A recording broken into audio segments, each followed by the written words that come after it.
మరణాత ప్రభునందు ప్రియులారా, దేవుని యొక్క మహాకృపను బట్టి, ఆయన దివ్యమైన సంకల్పాన్ని బట్టి నిర్గమకాండము ధ్యానాలలో 37వ దినము కార్యక్రమంలో మనం పాల్గొని సాగిపోతూ ఉన్నాము.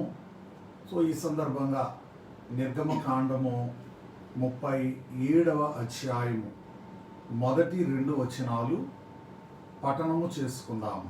మరియు బెసలేలు తుమ్మకర్రతో ఆ మందసమును చేసెను. దాని పొడుగు 2 మూరలున్నర, దాని వెడల్పు 3.5, దాని ఎత్తు 3.5. లోపలను వెలుపలను దానికి మేలిమి బంగారు రేకు పొదిగించి దానికి చుట్టూ బంగారు జమును చేసెను. స్నేహితులారా,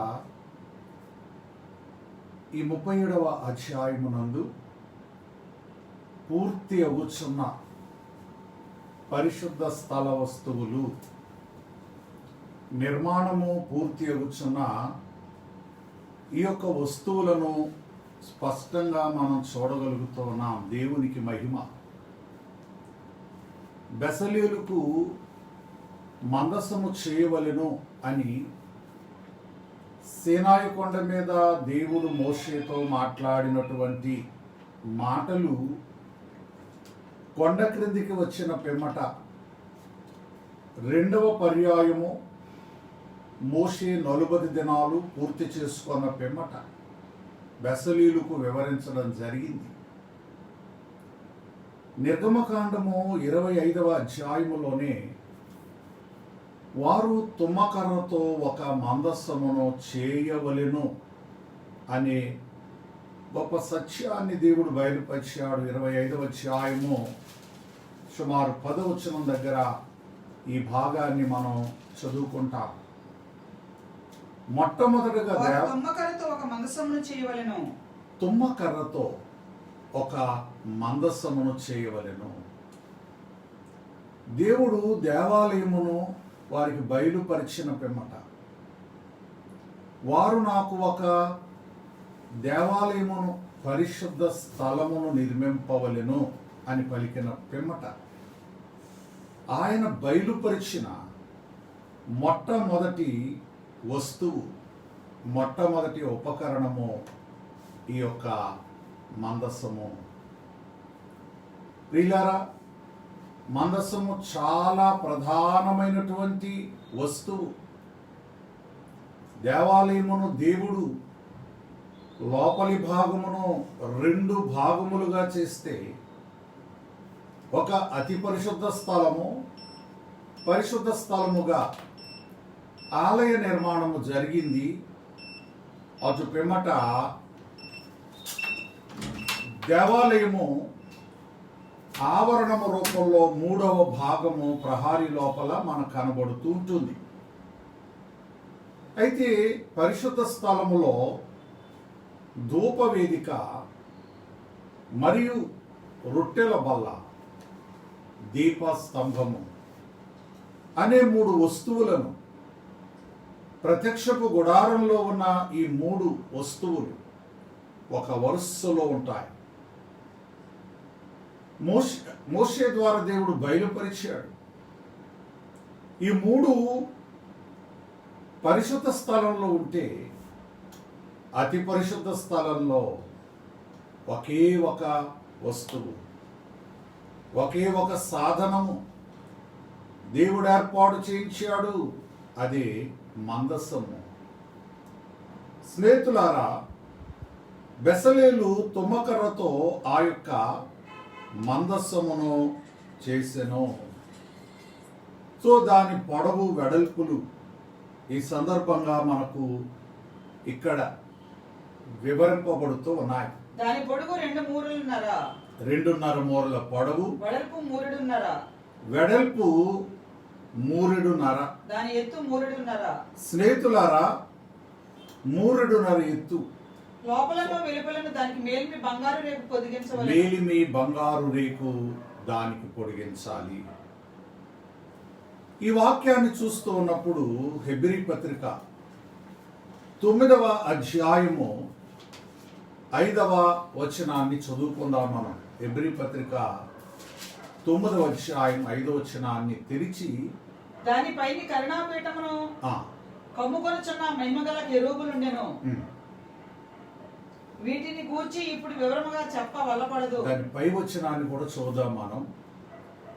దేవాలయమును గూర్చి అందులో ప్రియులారా, పౌలు భక్తుడు ఈ హెబ్రీ పత్రిక 9వ అధ్యాయమునందు దేవుని యొక్క మందిరాన్ని గూర్చి, దేవాలయాన్ని గూర్చి ఆయన మాట్లాడుచు ఈ దేవాలయములో బంగారు రేకులతో తాపబడిన నిబంధన మందసమును ఉండెను. నిబంధన మందస్సము, దానితో పాటు మరి ఒక వస్తువును కూడా పౌలు భక్తుడు మెన్షన్ చేశారు అక్కడ.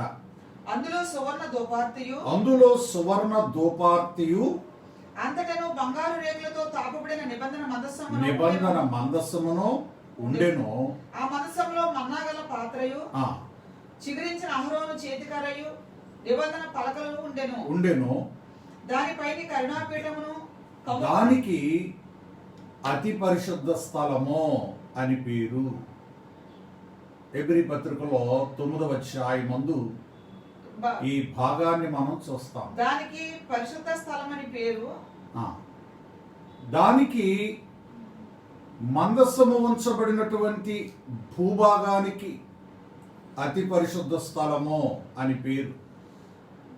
దీనిని బట్టి ఆ మదిలి గుడారం ఇంకను నిలుచుచుండగా ప్రియులారా, అతి పరిశుద్ధ స్థలంలో ప్రవేశించే మార్గము, అతి పరిశుద్ధ స్థలములో 2 వస్తువులు ఉన్నట్లుగా పౌలు భక్తుడు వ్రాయించి ఉన్నాడు.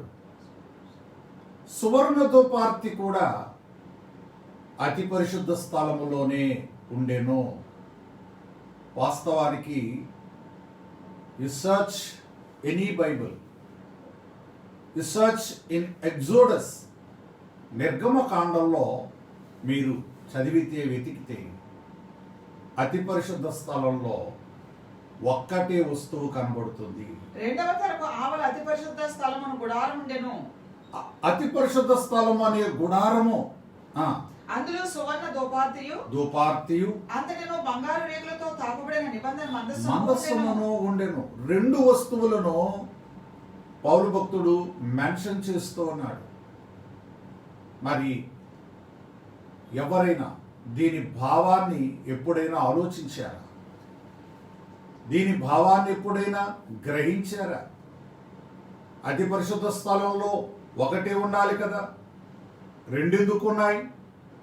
మరి ఈ ప్రశ్న మా యొక్క సంఘంలో కొన్ని పర్యాయములు నేను అడిగి వారు సమాధానం చెప్పలేని పరిస్థితిలో మరి నేనే వారికి జవాబిచ్చాను.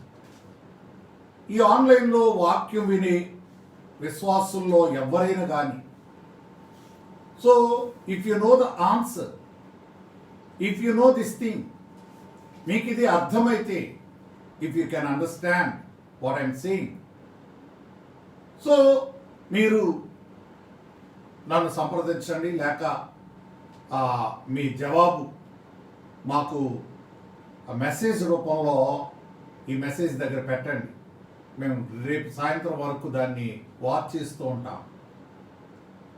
ఒకవేళ మీకు అర్థం కాకపోతే మరలా తిరిగి మమ్మల్ని అడగండి. ప్రియులారా, వాక్య వివరణ అంటే ఇదొక పనిగా నేను చేయను. ప్రశ్నలు అడగండి అని చెప్తాను. ప్రశ్నలకు ప్రత్యేక సమయం అంటూ ఏమీ ఉండక్కర్లా. దేవుని వాక్యము చదివేటప్పుడు యు కెన్ హ్యావ్ డౌట్స్. మీకు సందేహాలు, ప్రశ్నలు పుట్టచ్చు, కలగచ్చు, అర్థం కాకపోవచ్చు. ప్రియులారా, పౌలు భక్తుడు అది ఇప్పుడు చెప్ప వల్ల పడదు. అంత వీలు పడనిది ఏముందో దాన్ని మనం అర్థం చేసుకోవాలి. ప్రియులారా, మందస్సము అనగా మరి పెట్టే అని అర్థము. మందస్సము అనేటువంటి మాటకు ఒక బాక్స్ తెలుగులో పూర్వం పెద్ద చెక్క పెట్టి చేయించుకునేవారు. ఆ పెట్టెకు మందస్సము అని పేరు పిలిచేవారు. మందసం అనగా పెట్టె. ప్రియులారా, చెక్క పెట్టె. లోపల చెక్కే ఉంది కానీ వెలుపల బంగారము కనబడుతోంది. తుమ్మకర్ర పాపి అయిన మానవునికి సూచన. బంగారము పరిశుద్ధుడైన దేవునికి సూచన.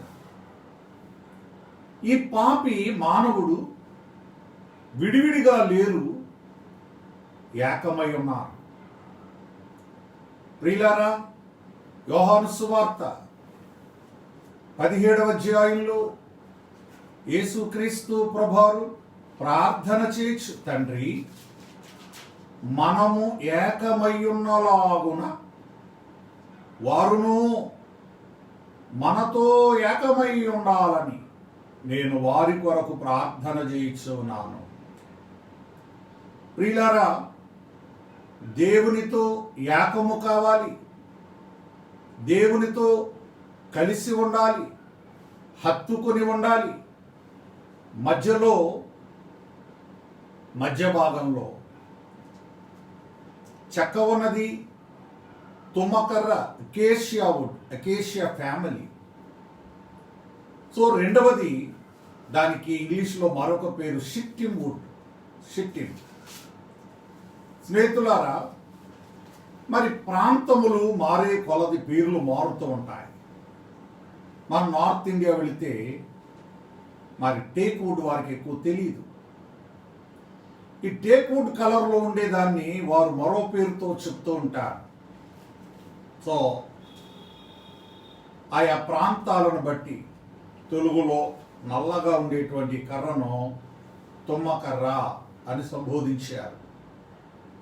ఇది సీనాయి కొండ దగ్గర నుండి టువర్డ్స్ ఇశ్రాయేలు దేశం వెళుతూ ఉన్న ఆ మార్గంలో ఎప్పటికీ కూడా అనేకమైన చెట్లు తుప్పల్లాగా మొలిచి దర్శనమిస్తూ ఉంటాయి. వాటిని మేము చూచాం. బహుశా ఆ దినాల్లో ఇంకా అధికంగా ఆ ప్రాంతంలో ఉండొచ్చు. అంచేత దొరికే దానినే దేవుడు బయలుపరిచాడు కానీ అక్కడ దొరకని దేవదారు మ్రానులను, ఇతరత్రమైన వాటినో దేవుడు బయలుపరచలేదు. నీకు అందుబాటులో లేనిది దేవుడు బయలుపరచడు. నీవు చేయగలిగింది మాత్రమే. 1 కొరింథీ పత్రిక 10వ అధ్యాయంలో దేవుడు విశ్వాసులను శోధించు క్రమములో దైవభక్తుడు పౌలు రాయించి ఉంటాడు. మరి శోధన సహించువాడు ధన్యుడు. దేవుడు మిమ్మను భరించగలిగిన దానికంటే ఎక్కువగా శోధింపనీయడు. నీవెంత భరిస్తావో, ఎంత ఓర్చుకోగలుగుతావో, సాధారణంగా మనుషులకు కలుగు శోధన తప్ప మరేదియు మీకు సంభవింపలేదు. దేవుడు నమ్మదగిన. ఇవాళ కరోనా వచ్చింది. ఈ శోధన ఎప్పుడైనా ఎక్కడైనా అంటే లేదని మనం అనుకుంటున్నాం. ప్రియులారా, ఒక్కొక్క కాలంలో ఒక్కో శోధన. ఇవాళ 2020లో ఈ శోధన మానవులకు కంటి కనబడుతోంది. మనకు 1920లో కూడా ఒక శోధన అనారోగ్యం రూపంలో, మరి ఫ్లూ రూపంలో ఏర్పడింది. 1820లో కూడా, అంటే ప్రతి 100 సంవత్సరాలకు ఒక క్రొత్త తెగులు భూమి మీద కనబడుతోంది. శోధన సాధారణముగా మనుష్యులకు కలుగు శోధన తప్ప మరేది మీకు సంభవించలేదు. దేవుడు నమ్మదగిన వాడు. చూసావా? సహింపగలిగిన దానికంటే ఆయన మిమ్మలను 1 కొరింథీ పత్రిక 10వ అధ్యాయము 13వ వచనం. మీరు సహింపగలిగిన దానికంటే ఎక్కువగా ఆయన మిమ్మును శోధింపనీయడు. నువ్వెంత సహించగలుగుతావో అంతవరకే దేవుడు నీకు శ్రమ రానిస్తాడు. అంతేకాదు సహింపగలుగుటకు ఆయన శోధనతో కూడా శోధనతో కూడా తప్పించుకును మార్గమును కలుగచేయును. మార్గమును ఆయన కలుగజేయును. ఈ మార్గాన్ని నువ్వు అడగాలి. You need to ask God, where is the way? దేవా, నా దారి ఏది? నా దారి ఎటు బావగలనో నేను ఎరుగని వాడను. ప్రియులారా, దేవుని వైపు చూచి కటకట ఏడ్చారట దైవజనులు. So which way I need to go travel? ప్రియులారా, దేవుని అడగాలి. నీవు సహించలేని దానికంటే అధికంగా దేవుడు నీకు శోధన రానియడు. అలాగే ఇశ్రాయేలుకు దొరకని వస్తువులు ఆయన బయలుపరచలేదు. ప్రియులారా, అది ఆ యొక్క అరణ్యంలో, ఆ సమీపంలో అధికంగా పెరుగుతూ ఉన్న చెట్టు గనుక, మొక్క గనుక దేవుడు దాన్ని బయలుపరిచాడు. ఇవాళ కూడా తుమ్మకర్ర అని మనం తెలుగులో వాడుకుంటున్నాం. ఎక్కడా కూడా తుమ్మ చెట్లు ప్రత్యేకంగా పెంచిన విధానం నాకు తెలియదు. తుమ్మ చెట్టు ఎవరు పనిగట్టుకొని పెంచరు. తుమ్మ చెట్లు ఇళ్లల్లో పెంచరు, పొలాల్లో పెంచరు. అవి వాటంతటా అవే మరి గొట్ల మీద, వ్యర్థమైన భూముల్లో, బీడువారినటువంటి భూముల్లో వాటంతట అవి మొలుస్తూ ఉంటాయి. ఈ యొక్క తుమ్మకర్ర పాపి అయిన మానవునికి పోలికగా, సంకేతంగా ఎలా కనబడుతోంది అని అంటే, ప్రియులారా, ఇది మొట్టమొదట నల్లనిది. ఈ నలుపు మానవునిలో ఉన్నటువంటి మానవ నైజాన్ని, మానవ గుణాలను, మానవ పాపములను చూపిస్తూ ఉంది. ఈ నైజము పూర్తిగా పోయి క్రొత్త నైజము రావాలి. రేపటి దినాన్న తుమ్మకర్రలా ఉండకూడదు, కనబడకూడదు. దానిని బంగారముతో కప్పివేయాలి. ప్రియులారా, పాపి అయినటువంటి మానవుడు దేవునిలోనికి వచ్చిన పిమ్మట, క్రీస్తు బిడ్డగా మారిన పిమ్మట పాపిగా కనబడకూడదు. ఒక దినము దైవజనులు దేవదాసి గారు, నేను పాపిని అని అధికంగా రోధిస్తూ, దుఃఖిస్తూ, ప్రార్థన చేస్తూ ఉంటే, యేసుక్రీస్తు ప్రభువారు దేవదాసి గారికి కనబడి, పాపివని నీకెవడు చెప్పెను, పావనుడావై ఉండగనో, పాపివని నీకెవడు చెప్పెను, పావనుడావై ఉండగనో. ఓ దేవదాసు, ఎవరు చెప్పారయ్యా నీకు పాపివని? నేను అనలేదే నువ్వు పాపివని. నీ పాపాలే నాడు క్షమించాను, నీ పాపాల కొరకు రక్తం కార్చాను, నీ పాపాలు నేను తీసివేశాను, సిలువ మీద మోసివేశాను. కనుక నువ్వు ఇప్పుడు పావనుడు, పరిశుద్ధుడవై ఉన్నావు.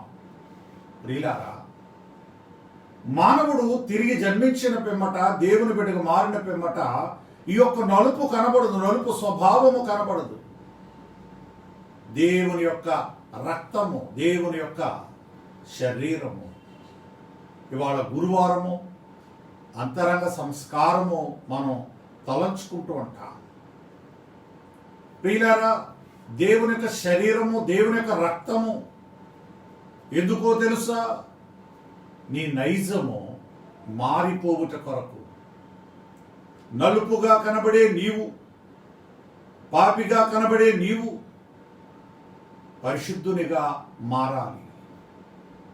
ప్రభుని బల్లకు తెల్లపావురములు అన్నట్టు నీవు నల్ల కాకిలా కాదు, తెల్లపావురం వలె దేవుని ముందుకు రావాలి. అందుకే దేవాతి దేవుడు ఈ నైజమును తీసివేయడానికి నైజ పాపములు నశించుటకేక నైజ పాపములు నశించుటకే భోజనము వాడించును రాజస్వయముగా దేవారాజస్వయముగా గనుక నాకేమి కొదువా నాధుడుండా. ప్రియులారా, నైజములో మానవ నైజములో ఉన్న పాపమును సైతము నశింపజేయుట, తీసివేయడం వేరు, నాశనం చేయడం వేరు. మరి చాలా చోట్ల కలుపు అంటే గడ్డి, చాలల్లో మొక్కల మధ్య పెరిగేటువంటి గడ్డిని తీసేస్తూ ఉంటారు. మరలా మురుస్తుంది, మరలా గడ్డి వచ్చేస్తుంది, అది నాశనం అవ్వలేదు. ఒక దినం ఇది నాశనం అవ్వాలంటే ఏం చేయాలని ఒక ఆయన అడిగినప్పుడు మరొక గొప్ప ఆయన చెప్పారట, దాన్ని కాల్చి వేస్తే ఇంకెప్పటికీ అది మొలవదు అని చెప్పారట. You need to fight that. కాబట్టి ఈ నలుపు ఇక కనబడకుండా చేయడానికి దేవుడు బంగారముతో దానిని కప్పివేయచ్చు అన్నాడు.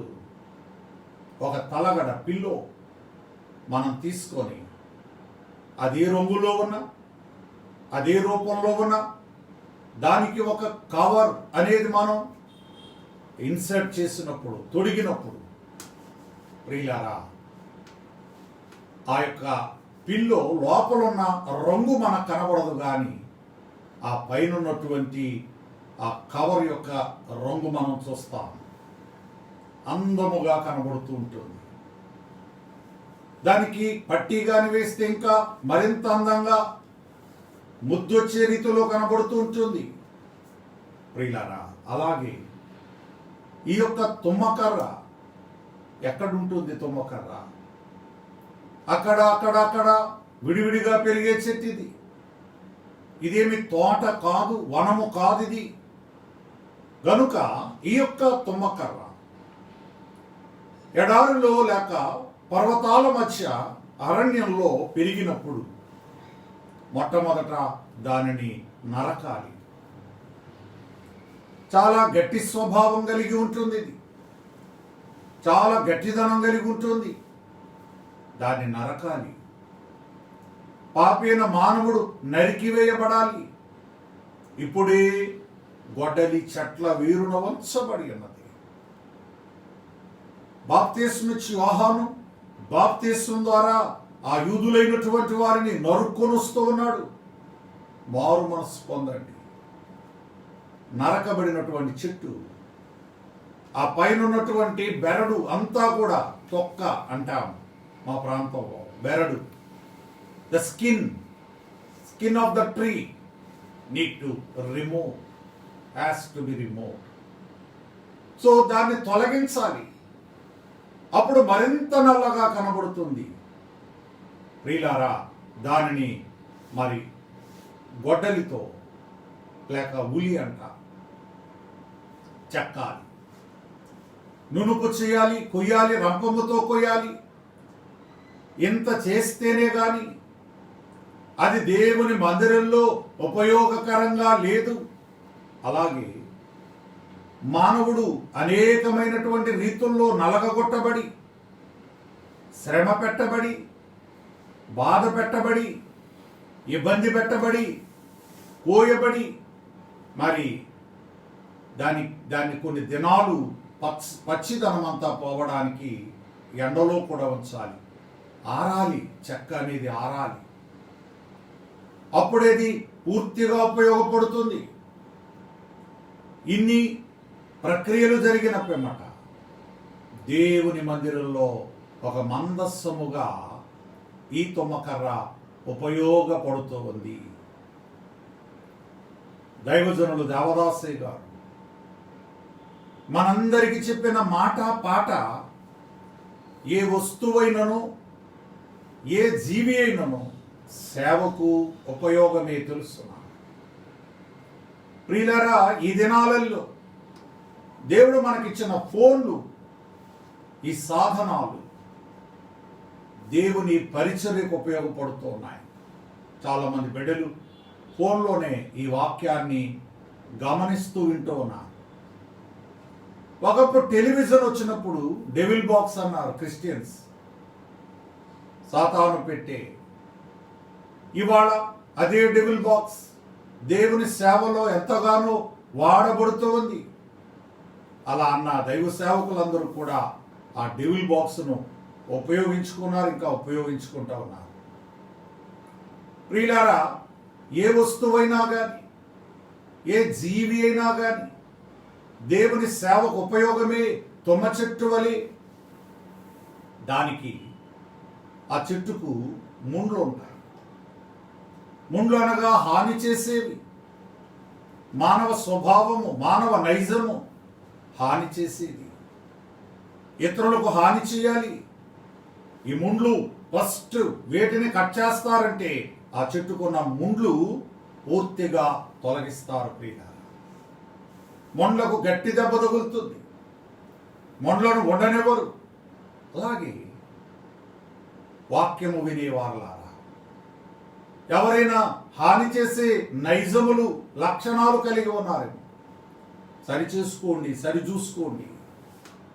నీవు నునుపుగా ఉండి దేవునికి ఉపయోగపడాలి. దేవదారు వృక్షాన్ని మనం చూస్తే దానికి ముండ్లుండవు గనుక తుమ్మకర్రతో బెసలీలు ఆ మందస్సమును చేశాను. లోపలను వెలుపలను 2వ వచనంలో మనం చూస్తే లోపలను వెలుపలను దానికి మేలిమి బంగారు రేకు పొదిగించి he overlaid with దానికి చుట్టూ బంగారు జవులు pure చేశాడు. gold inside and outside and made a molding of gold around it. Lot of moldings. మరి చెక్కుళ్ళు అందముగా తీర్చిదిద్దుట, తయారు చేయుట. ప్రియులారా, ఈ కర్రను చెక్కేటప్పుడు దేవుడు 31వ అధ్యాయంలో కర్రను కోసి చెక్కుటకును, కోయుటకును అనే, సానబెట్టుటకును అనేటువంటి పదాలు దేవుడు ఉపయోగించాడు. కాబట్టి the moulding of the wood, ఈ యొక్క కర్రను చెక్కినప్పుడు నెగిషీలు రావాలంటే చెక్కాలి, కొంత వుడ్ అందులోంచి తీసివేయాలి. అప్పుడే డిజైన్ మనకు కనబడుతూ ఉంటుంది. కర్రను కోసి చెక్కుటకును సమస్త విధమైన పనులను చేయుటకును, కోయడానికి, చెక్కడానికి దేవుడు ఆత్మనిచ్చారు, జ్ఞాన విద్య వివేకములను సమస్తమైన ఆత్మనిచ్చారు. ఈ పరిశుద్ధాత్ముడు ఇవాళ మనలను కోయి చెక్కుచ్చు. సుందరమైనటువంటి రూపాన్ని, ఎక్కడో ఎడారిలో ఉన్న చెట్టు, ఎక్కడో ఒంటరిగా ఉన్న చెట్టు, ఎక్కడో ఏకాంతంగా ఉన్నటువంటి చెట్టు. ప్రియులారా, ఈ తుమ్మకర్ర ఎవరు కూడా ఇంటిలో ఉన్న తలుపులకు, ద్వారబంధములకు, కిటికీలకు వాడరు. నేను దేవుని సేవలోకి వచ్చిన కొత్తలో ఒక ఫారెస్ట్ డిపార్ట్మెంట్లో ఉన్నటువంటి ఒక ఫారెస్ట్ ఆఫీసర్ని అడిగాను, నేను తుమ్మకర్రను కూర్చి నాకు చెప్పండి, ఐ వాంట్ టు నో. మరి టేక్ కర్రలు, రోజ్వుడ్, ఇంకా కొన్ని జాతి కర్రలు అంటారు, వాటిని బదలాయించాలి, ఒక చోట నుండి ఇంకో చోటకు తీసుకుని వెళ్ళాలి అని అంటే పర్మిట్ కావాలి. ఫారెస్ట్ వారు పర్మిషన్ ఇస్తే, పర్మిట్ ఉంటే అది తీసుకుని వెళ్ళడానికి వీలు పడుతుంది. బట్ ఈ తుమ్మకర్రకు పర్మిట్ అక్కర్లేదు. ఫారెస్ట్ వాళ్ళు చెప్పిన మాట నేను చెప్తా ఉన్నాను. So you don't need any permit. అంటే ఇది ఒక జాతికి చెందినటువంటి వుడ్ కాదు, ఇది ఒక విలువైనటువంటి వుడ్ కాదు. ప్రియులారా, మా ప్రాంతంలో లారీకి అడుగున చెక్క వేస్తారు, దానికి ఉపయోగిస్తారు, గట్టిగా ఉంటుందని. మానవ హృదయము గట్టిది, రాతి హృదయము మీలో నుండి తీసివేసి మాంసపు గుండె మీకిత్తును అని ఎస్కేలు గ్రంథంలో దేవుడు మాట్లాడాడు. దానికి బంగారం పొదిగిస్తున్నాడు దేవుడు. ఇప్పుడు దాని రూపము మారిపోతూ ఉంది. దానికి 4 బంగారు ఉంగరములను పోతపోసి ఒక ప్రక్కను 2 ఉంగరములను ఎదుటి ప్రక్కను 2 ఉంగరములు ఉండినట్లు దాని 4 కాళ్ళకు వాటిని తగిలించెను. ప్రియులారా, ఈ ఉంగరములు దేని కొరకునంటే మోత కర్రల కొరకు. మరియు అతడు తొమ్మకర్రతో మోత కర్రలను చేసి వాటికి బంగారు రేకులను పొదిగించి మందసమును మోయుటకు దాని ప్రక్కల మీద ఉంగరములలో ఆ మోత కర్రలను చొనిపెను. ఈ యొక్క మందస్సమునకు మరి పలు విధములైనటువంటి పేర్లు మనకు కనబడుతూ ఉంటాయి. ప్రయాణంలో ఉన్నారు గనుక అడ్డకర్రలు. 1 రాజులు 8వ అధ్యాయము 8వ వచనంలో మనం చూడొచ్చు. ప్రయాణంలో ఉన్నంత కాలమే మోతకర్రలు అడ్డకర్రలు కావాలి. సొలొమోను దేవాలయంలోనికి మందస్సము చేరిన పిమ్మట ఆ యొక్క అడ్డకర్రలను తొలగించెను. 1 రాజులు 8వ అధ్యాయం 8వ వచనంలో మనం చదవచ్చు. వాటి కొనలు గర్భాలయము ఎదుటి పరిశుద్ధ స్థలములోనికి కనబడినంత పొడవుగా ఆ దండములు ఉంచబడిన గాని ఇవి బయటకు కనబడలేదు. ఇవి బయట కనబడలేదు. కారణము, రీజన్ బీయింగ్, అవి నేటి వరకు అక్కడనే ఉన్నవి. They removed. వీళ్ళారా, ఆ యొక్క మోత కర్రలను వారు తొలగించారు, తీసివేశారు కంప్లీట్లీ. ఇప్పుడు మోత కర్రల మీద లేదు ఈ యొక్క మందస్సం. మందస్సానికి బైబిల్ గ్రంథంలో అనేకమైనటువంటి పేర్లు మనకు కనబడుతూ ఉంటాయి. మొట్టమొదటి పేరు మరి సాక్ష్యపు మందస్సము. ప్రియులారా, 25వ అధ్యాయము 22వ వాక్యంలో దీన్ని మనం చదవచ్చు. సాక్ష్యపు మందస్సము, ఆర్క్ ఆఫ్ ద టెస్టిమోనీ. ఈ యొక్క మందస్సము ఈ దినాలలో మరి పిక్చర్స్ రూపంలో, ఇంటర్నెట్లో, వీడియోలో, ఈవెన్ బొమ్మల రూపంలో, వస్తు రూపంలో మన దగ్గర ఉంటూ ఉంది. మనం చూస్తున్నాం. దాదాపు అందరూ చూసే ఉంటారు మందస్సాన్ని.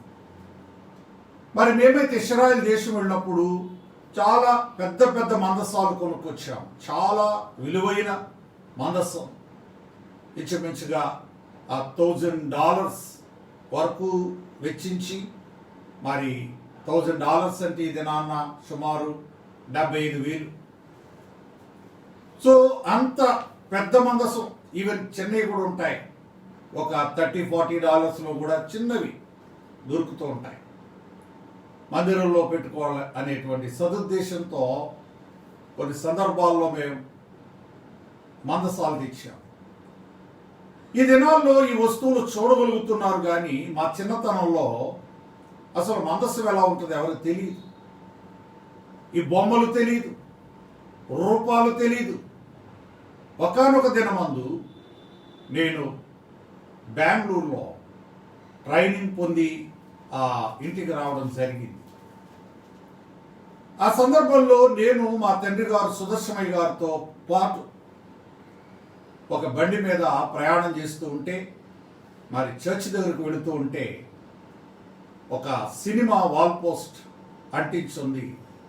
నేను దాన్ని శ్రద్ధగా చూస్తున్నాను.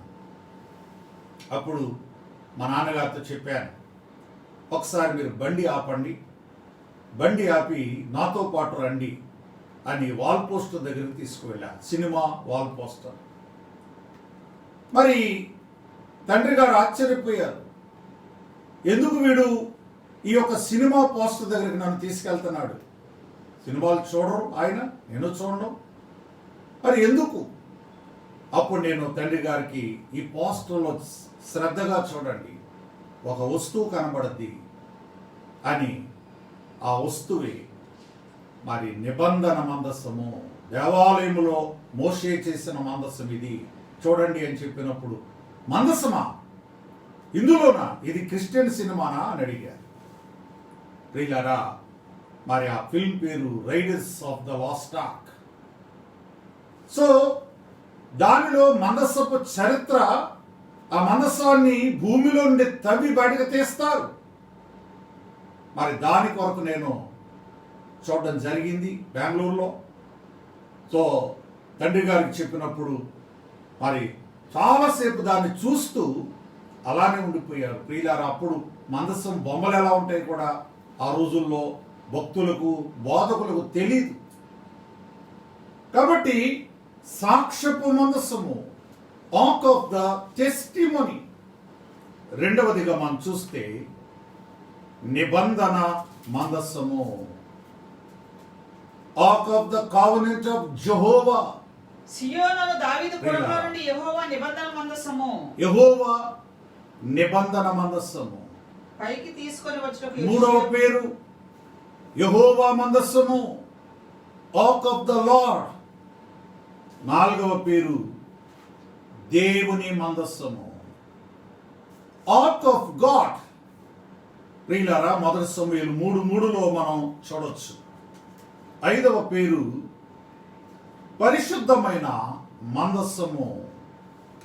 రెండవ దినవృత్తాంతములు 35:3లో ద హోలీ ఆర్క్ అనేటువంటి పేరు దీనికి ఉన్నది. ఆరవదిగా స్నేహితులారా, రెండవ దినవృత్తాంతములు 6వ అధ్యాయము 41 మనం చదువుకుందాం. రెండవ దినవృత్తాంతములు 6వ అధ్యాయము 41వ వచనాన్ని మనం చదువుకుంటే, బలమునకు ఆధారమగు మందసము. నా దేవా యెహోవా, బలమునకు ఆధారమగు నీ మందసమును దృష్టించిరెమ్ము. Ark of the strength.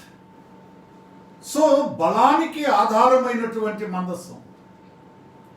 ఈ మందసాన్ని ధ్యానించుట ద్వారా నీకు బలము, మందసము వైపు చూచుట ద్వారా నీకు బలము, మందసము యొద్ద చేరుట ద్వారా నీకు బలము.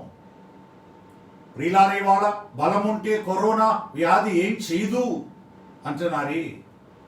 బలవంతులను ఏం చేయదు. ఈ బలము నీకు కావాలంటే దేవుని మందస్సం వైపు చూడు, దేవుని మందస్సాన్ని ధ్యానించు, దేవుని మందస్సాన్ని సమీపించు. ఇవాళ ఆ మందస్సం ఉన్న చోటే దైవ సన్నిధి. ఆ మందస్సం మీద దేవుడు ఆసీనుడై ఉంటాడు. అక్కడ నేను నిన్ను కలుసుకొని, నిర్గమకాండం 25వ అధ్యాయము 22వ వచనంలో ఆయన మాట్లాడుతూ ఉంటాడు. అక్కడ నేను నిన్ను కలుసుకొని కరుణాపీఠము మీద, నేను నిన్ను కలుసుకొని కరుణాపీఠం మీద నుండి శాసనములు గల మందసము మీద నుండి 2 కెరూబుల మధ్య నుండి నేను ఇశ్రాయేలు నిమిత్తము మీకు ఆజ్ఞాపించే సమస్తమును నీకు తెలియచెప్పేదను. ప్రియులారా, I want to speak with you. అక్కడ I want to meet you there. అక్కడ నేను నిన్ను కలుసుకొని మందస్సము మీద ఉన్న కరుణాపీఠం మీద నేను కూర్చొని, సో కెరూబుల మధ్య నేనుండి ఇశ్రాయేలు నిమిత్తము అక్కడ నేను నీతో మాట్లాడతాను. సో అది మోషేకు బలం, అది ఇశ్రాయేలుకు బలం.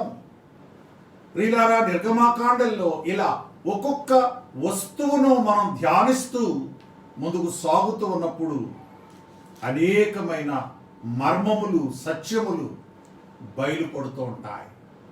గనుక దైవ మందస్సమును గూర్చి ధ్యానించుకున్న మనలను, మరి 7వ పేరు, ఈ మందస్సానికి ఉన్నటువంటి చివరి పేరు ఏమిటి అనంటే, ప్రియులారా,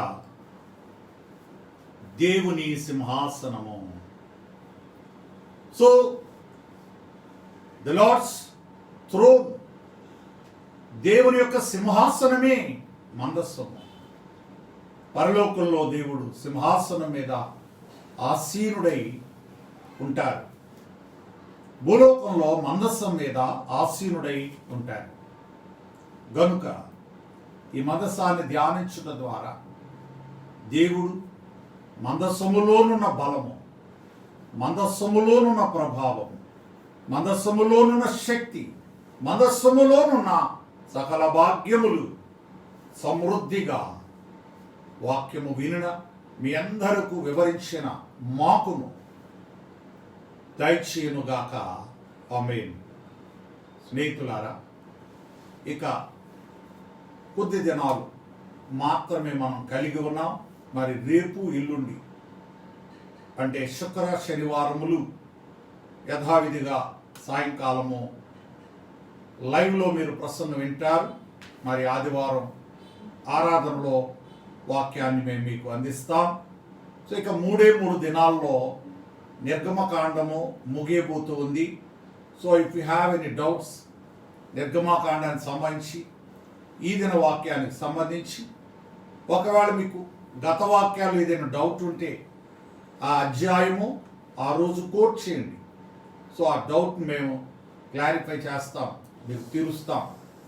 సో ఇలా గ్రంథాన్ని మరింత అర్థం చేసుకోవడానికి ప్రభు మీకు సహాయం చేస్తారు. ప్రార్థించుకుందాం. దయగల తండ్రి, ఈ వాక్యము మీరు మాకు ఇచ్చినందుకు వందనాలు. విన్న బిడ్డలందరినీ దీవించు, వినబోయే వారిని కూడా దీవించు. అలాగే ఏ స్థలములో వివరించబడినదో ఆ స్థలమంతటిని దీవించు. ఏ గృహములో వినబడిందో ఆ గృహములను కూడా మీరు దీవించండి తండ్రి. వ్యాధి నుండి, లోకములోనున్న ఇబ్బందుల నుండి, వైరస్ల నుండి మమ్మల్ని అందరినీ కాపాడండి. మందస్సము యొక్క బలముతో నింపుమని, మందస్సము యొక్క శక్తితో నింపుమని యేసు నామమున ప్రార్థించుచున్నాము పరమ తండ్రి. ఆమేన్. తత్వదేవుని దీవెన మీకు తోడైండును గాక. ఆమేన్. అందరికీ మరణాత. God bless you and thanks for watching.